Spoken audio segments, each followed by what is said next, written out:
అవసరము లేదు. ఎందుకంటే నీ కొరకు నేను ఆలోచిస్తున్నాను, నీ కొరకు నేను తలస్తున్నాను. నీవు నీ చేతులాగా నీ జీవితాన్ని పాడు చేసుకోవాల్సిన అవసరము లేదు. మీరిద్దరి దగ్గర పెట్టుకోవాలి. దేవునికి స్తోత్రం కలుగును గాక.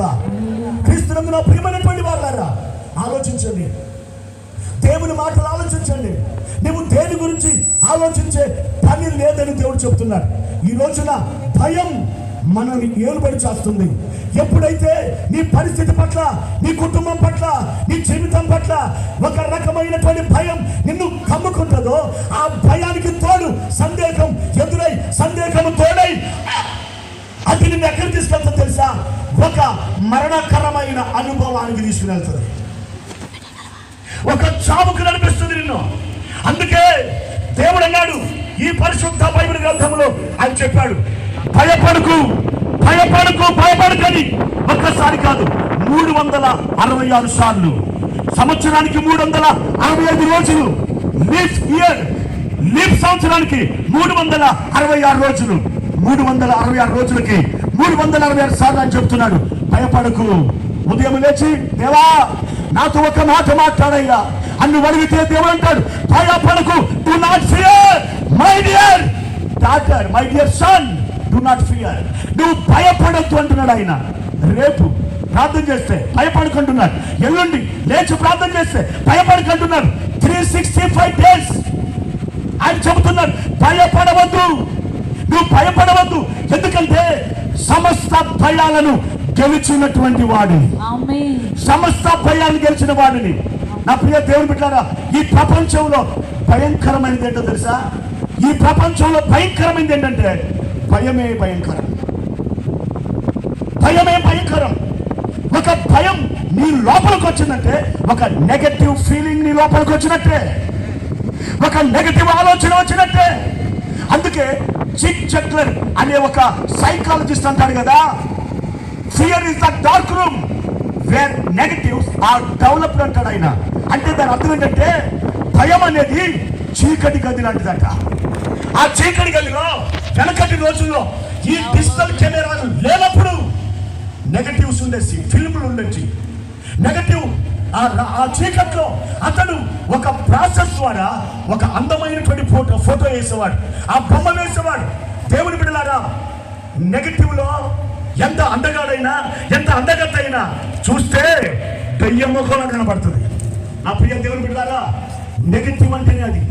నీ భయం ఒక నెగటివ్ లాంటిది, నీ భయం ఒక వ్యతిరేకం లాంటిది, నీ భయం నీ ప్రాణానికి ఉరితాడు లాంటిది, నీ భయం నీ యొక్క అభివృద్ధికి అవరోధం లాంటిది, నీ భయం నీ యొక్క బంధకం లాంటిది. నీ భయం నిన్ను ముందుకి ఎన్నడూ సాగనీయదు, నిన్ను ముందుకు ఎప్పుడు వెళ్ళనీయదు నీ భయం.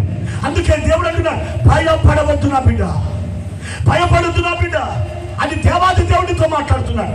ఈ రోజున భయముతో హాస్పిటల్ పాలవుతున్నారు చాలా మంది, భయముతో లేని రోగాలు తెచ్చుకుంటున్నారు కొంతమంది, భయముతో ఏదైతే వాళ్ళ ఇంటిలో ఒక భీకరమైన పరిస్థితి లేదో ఆ భయము ద్వారా ఆ భీకర పరిస్థితిని వాళ్ళు కొనుక్కొని వస్తున్నారు, కొని తెచ్చుకుంటున్నారు. అవును నా ప్రియ దేవుని బిడ్డ, నీ భయాలన్నిటి కూడా కల్లువరి సిలువలో యేసయ్య ఆయన బ్రద్దలు కొట్టాడు. నీ భయాలను సిలువకు వేసి కొట్టాడు ఆయన. నువ్వు భయపడుకొని దేవుడు చెబుతున్నాడంటే నీ పట్ల ఆయన ఒక కార్యం చేయబోతున్నాడు, నీ పట్ల ఆయన ఒక బలమైన కార్యాన్ని జరిగించబోతున్నాడు, నీకొక అద్భుతాన్ని ఆయన సిద్ధపరుస్తున్నాడని అర్థం. నువ్వు భయపడొద్దని చెప్తున్నాడు. ఎగ్జామ్ రాయడానికి భయమా? ఇంటర్వ్యూకి వెళ్ళడానికి భయమా? డాక్టర్ దగ్గర వెళ్ళడానికి భయమా? జీవితంలో ఎలా బతకాలి అనడానికి భయమా? ఏ రకమైన భయం ఉన్నప్పటికీ ఈ రోజున ఒక్క మాట చాలు, నీ దగ్గరకు వచ్చి నీ చేతులు పట్టుకొని, నా బిడ్డ భయపడుకొని చెబుతున్నా ఆ నజరేయుడిని యేసుని వైపు నువ్వు చూడగలిగితే నీ భయాలు ఈ రోజు అగాధములు కుప్పగూలిపోతాయి, అగాధములు వేయబడతాయి. అవును, భయపడద్దు, భయపడద్దు దేవుని బిడ్డలారా, దేవుని స్తోత్రం కలుగును గాక.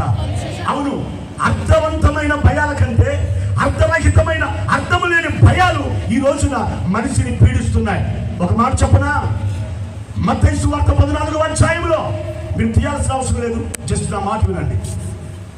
మత్తయి సువార్త 14వ అధ్యాయంలో యేసు ప్రభువారు ఆయన గలిలయ సముద్రం మీద నడుచుకుంటూ వస్తున్నాడు. ఆ రాత్రి శిష్యులు ఆ సముద్రంలో తోణి మీద వాళ్ళు ప్రయాణం చేస్తా ఉన్నారు. అయితే అలలు ఎగసి పడుతున్నాయి, తుఫాను కొడుతూ ఉంది, అలలు ఆ తోణిను నింపివేస్తున్నాయి. ఆ సమయంలో యేసు ప్రభు వారు గాలి ఎదురైనందున వాళ్ళు కష్టపడడం చూసి ఆయన ఆ సముద్రం మీద నడుచుకుంటూ వస్తున్నాడు. అప్పుడు శిష్యులందరూ కూడా యేసుని చూసామన్నారు తెలుసా? భూతం, భూతం, దయ్యం, దయ్యం అని కేకలేస్తున్నారు. అవును, పరిస్థితి అలాంటిది. ఎందుకంటే అది సముద్రం, అది రాత్రికాలం టైం సమయం. అయితే ఆ సముద్రం మీద ఒకనొక వ్యక్తి నడవడం ఏంటండి? అది సాధ్యమా? సాధ్యమా? సాధ్యం కాదు. ఆ సముద్రం మీద ఒక ఆకారం నడిచి వస్తుంది.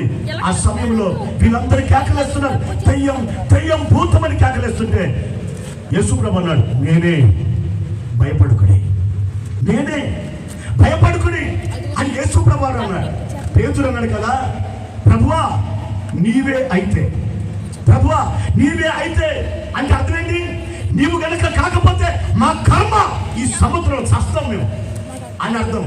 నీవే అయితే నేను కూడా ఈ సముద్రం మీద, ఈ నీళ్ళ మీద నడిచి రావడానికి నాకు సెలవియ్యవా అని అడిగాడు. ప్రభు అన్నారు, ఇదిగో నువ్వు రా, నువ్వు నడిచిరా. పేతురు దోణి దిగాడు, నడుస్తున్నాడు. ప్రియ దేవుని బిడ్డ, అద్భుతం. ఇక్కడ ఒక మాట చెప్తాను. ఆ సముద్రం మీద యేసు ప్రభు నడుస్తున్నారు. ఆయన దెయ్యం కాదు, ఆయన భూతం కాదు, కానీ వాళ్ళందరూ కూడా భూతం అని కేకవేశారు. అక్కడ గ్రీకు బైబిల్లో ఒక మాట రాయబడింది. ఏ మాట అంటే ఫ్యాంటాసీ అనే మాట రాయబడింది. ఫ్యాంటాసీ అనే మాటకు అర్థం ఏంటంటే వాస్తవం కాని ఊహ. ఏంటండి?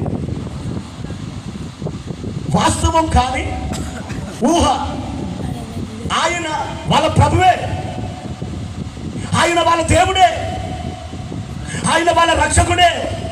కానీ దేవుడు బిడ్డలారా, ఆయనని వాళ్ళు అన్నారు, ఈయన ఒక దెయ్యం, ఈయన ఒక భూతం. అప్పుడు ప్రభు అన్నాడు, నేను భూతాన్ని కాదు, నేను మీ ప్రభువుని,